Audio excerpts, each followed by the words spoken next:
Curtis Edward Curt Pishon was born on the 11th of July 1959 in Columbus, Georgia, to parents Nicholas Emmett Pishon and Astrid Marie Frieden.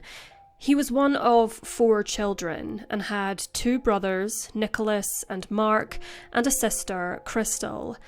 The military family moved around a lot when Curt was a youngster, travelling across the world before returning to the United States. In his spare time, Curt loved to play sports, specifically baseball and basketball. In 1978, following high school graduation, Curt was a police dispatcher and subsequently went to Franklin Pierce College, where he graduated with a bachelor's degree in management. He joined the US Army as a young man, where he served as a military policeman in Korea. After returning to the States, Pishon became a police officer in Concord, New Hampshire, and worked hard at the job he loved for over a decade. However, a life-altering diagnosis of multiple sclerosis in 1990 forced him to retire from the police force in 1994 after the disease had progressed somewhat. The diagnosis was made after Pishon experienced double vision and could no longer fire his gun accurately. He was forced to hand over his badge, which left him devastated. Following his devastating diagnosis, Curt fell deeply depressed and found some solace in drinking heavily in order to cope. He rarely socialised other than at work. However, his abuse of alcohol led to him being dismissed from one employer after he turned up for a shift drunk. Even his family noticed a significant shift in his demeanour. He was quiet and was uncertain about what his future held. In order to try and put his life back on track, Curt gained employment with a security firm to work the night shift at Venture Corporation, an automobile plastic parts manufacturer in Seabrook, New Hampshire, having been hired by the Reliable Security Guard Agency in 1998. At the time, Curt was residing at the Hampton Inn, a residential motel on Highland Avenue in Hampton. On July 4th, 2000, at approximately 9:30 p.m, Curt arrived to work the graveyard shift as usual during the Independence Day holiday. His colleagues reported that he appeared to be in good spirits and was acting normally. The previous day, July 3rd, Pishon had paid his father $200 to repurchase a gun he had sold him several years earlier due to financial difficulties. Pishon had a legal permit to carry the gun concealed and loaded. At around midnight on July 5th, Pishon's supervisor checked in with him and reported no issues at the plant. Meanwhile, around the same time, 2 cars filled with, quote, rowdy Hispanic individuals were reportedly parked at the Extra Mart across the street from Venture Corp. It remains unclear if these individuals were connected to Pishon's subsequent disappearance. Sometime after his supervisors called to check in on him at 1:42 a.m, Pishon's Mercury Topaz caught fire in the parking lot and was completely destroyed. Curt called the fire department at around 2 a.m. after trying to extinguish the flames himself, and a firefighter noted that the 40-year-old appeared, quote, curiously subdued, despite his car being wrecked. Investigators deemed the fire that destroyed Pishon's vehicle as suspicious. Although no signs of arson or accelerants were found at the scene, there was also no evidence to suggest that the fire had started accidentally. Some believed perhaps a dropped cigarette may have started the fire, but the truth was anyone's guess. Many of Pishon's treasured possessions were inside the car when it caught ablaze, including a baseball glove which held sentimental value. And yet, despite this, Curt did not appear fazed by it. The fire was so close to the security guard shack where Curt was stationed that it singed the walls. Pishon's last logbook entry at his workplace was made at 2 a.m. when the fire department arrived on the scene. Several co-workers on a break saw him walking around the Venture Corp at approximately 3:15 a.m. After that, however, he was never seen again. At 3:45 a.m, an employee arriving for the early shift noted that Pishon was absent from his station. Inside the guard shack, his lighter, cigarettes, packed lunch, glasses, and contact lens solution were found. However, Curt was nowhere. Around the same time, 3:30 a.m, another co-worker saw two unidentified vehicles speeding out of the plant's parking lot. Similarly to the, quote, rowdy Hispanics seen earlier that night, whether these cars were connected to Pishon's disappearance also remains unknown. An extensive search of the area yielded no clues regarding Pishon's whereabouts. Earlier that same year, he had expressed to his family concerns about potential illegal activities, including drug deals occurring in Venture Corporation's parking lot, having grown suspicious following several unexplained occurrences. A number of vending machines and a change machine had been vandalised, and damage was inflicted upon one of the plant's doors on the night in question. However, no additional evidence has been found to support Pishon's suspicions.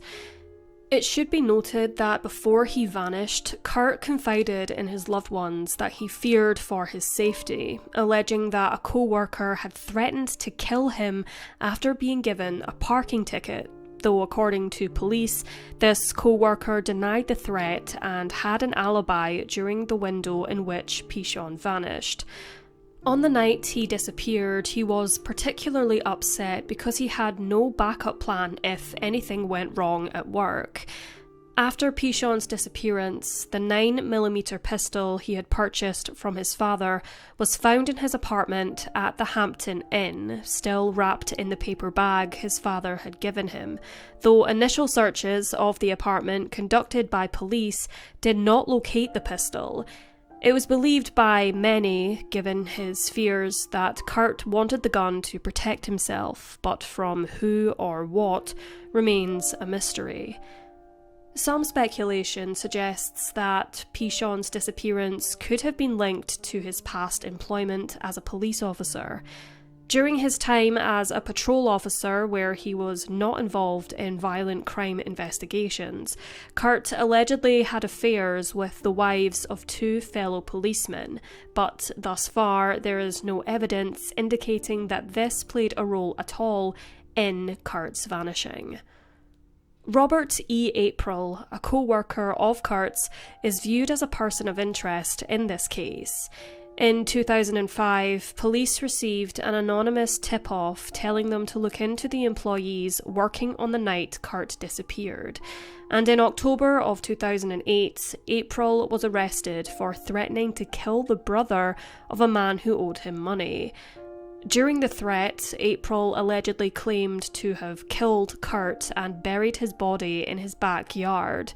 However, a search of April's yard in 2010 turned up nothing. April never spoke to the media or released any statements regarding Curt Pishon's disappearance. He also refused to take a polygraph test when questioned by investigators. April has not been formally charged in connection with Pishon's disappearance, though has continued to have trouble with the law since. It's not clear whether April was the co-worker Curt was in fear of or not. Some believe that due to his deteriorating physical and mental health, that Curt perhaps took his own life. However, his family and investigators reject this theory, as there is no evidence to back it up, mainly the gun being present in his apartment. He was struggling to cope with his MS diagnosis. However, he had future plans for a vacation and was looking to purchase a new car. These don't seem like the actions of a man intending to end his own life. Curt's family firmly believe that he met with some sort of foul play on the night in question and was perhaps abducted or murdered for possibly reporting the alleged illegal activities occurring at the plant or for reasons unknown. Was the fire a distraction caused by a third party in order to commit another crime? Other theories suggest Curt orchestrated his own disappearance, including starting the fire that engulfed his car. However, he had no other means of transport to leave the area and could not walk far without suffering immense physical pain. Therefore, this theory did not seem likely. On the night he disappeared, there were no deliveries to the plant, and no taxis were reported to have made pickups in the vicinity. Therefore, it seemed that Curt did not hitch a ride anywhere from his place of work. It should also be noted that the only calls Pishon made from the guard shack that night were to his mother, Astrid. It's unclear whether any surveillance footage was captured during the time in which Curt disappeared. According to Unsolved Mysteries, authorities have an idea of the presumed killer's identity, but lack any solid evidence or witness testimony has kept the case open. It is theorized by police that April and perhaps other co-workers set fire to Curt's car to divert attention. They then allegedly used forklifts to break into the vending machines to steal money, during which Curt witnessed the crime and as a result became victim of foul play, his remains possibly being taken and buried at an undisclosed location. Unfortunately, there is no evidence to back this theory up, only speculation and circumstance, which is not enough for investigators to pursue any criminal charges. There has been no activity on Curt's social security number or bank accounts since July 5th, 2000.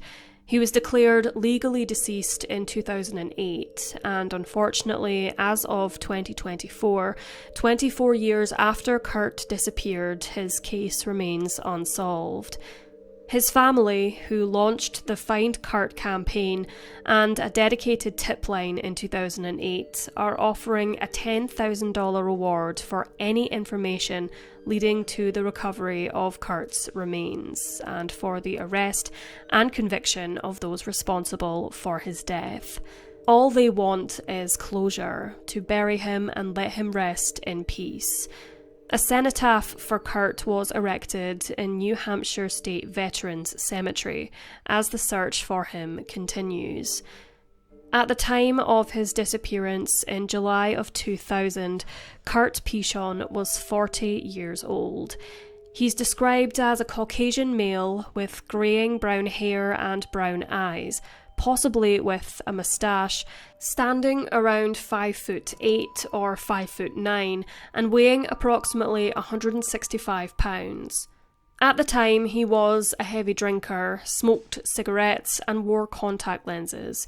Due to his multiple sclerosis, Curt found it difficult to walk and was often in pain. Due to his previous history, many also believe Curt was depressed at the time of his disappearance. When he was last seen, he was reportedly wearing a light blue over dark blue reliable security uniform and a pair of boots. Due to the circumstances involved, Pishon's case is classed as endangered missing. If alive today, Curt would be 65 years old. Those with any information regarding the disappearance of Curt Pishon are urged to contact the Seabrook Police Department at 603-474-5200.